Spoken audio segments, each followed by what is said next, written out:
যে এই গুচ্ছ পদ্ধতিতে আমরা ডে বাই ডে পিছিয়ে যাচ্ছি এবং এটা আমরা এখান থেকে এবার আমরা আপনাদের সহায়তায় আমরা বেরিয়ে আসব এবং আমাদের যে অবস্থান বা আমাদের একটা ইউনিক অবস্থান তৈরি করার জন্য আমরা নিজেরাই আমাদের এই ভর্তি পরীক্ষা আমরা গ্রহণ করব এবং আমরা আশা করি এর চেয়ে ভালো কিছু ছাত্র পাবো।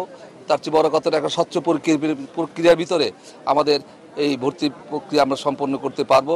আপনারা জানেন যে অলরেডি আমাদের ফার্স্ট ইয়ার শুরু হয়ে গেছে এবং অন্য ইয়ার আগামী মাস থেকে পরীক্ষা বড় ধরনের একটা গ্যাপ তৈরি হয়েছে।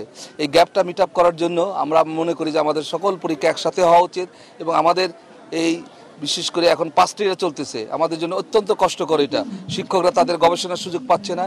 খুলনা বিশ্ববিদ্যালয় একটা বাংলাদেশের একটা অবস্থান তৈরি করতে পেরেছে। আপ তো 22 তারিখে আমরা আমাদের বিশ্ববিদ্যালয়ের যে এক র্যাঙ্কিং করা হয় টাইমস হায়ার এডুকেশন র্যাঙ্কিং, সেখানে আমরা 500 থেকে 600-র ভিতরে আমরা অবস্থান করেছি এবং এটা আমি মনে করি যে খুলনা বিশ্ববিদ্যালয়ের শিক্ষক এবং ছাত্র কর্মকর্তা সবারই এই সাফল্য এবং এই সাফল্য ধারাবাহিকতা থাকতে হবে এবং আমরা সামনে এগিয়ে যাব।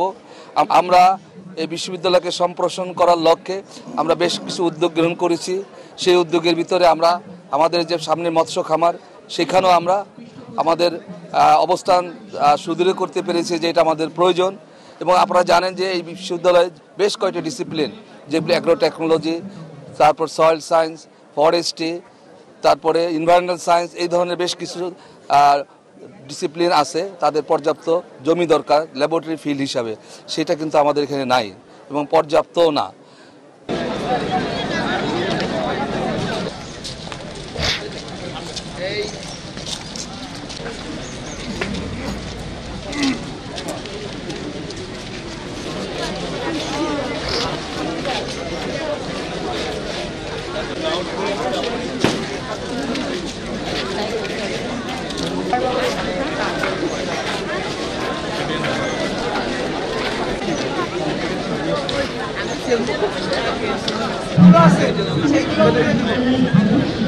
সাথে সাথে আমাদের হাতের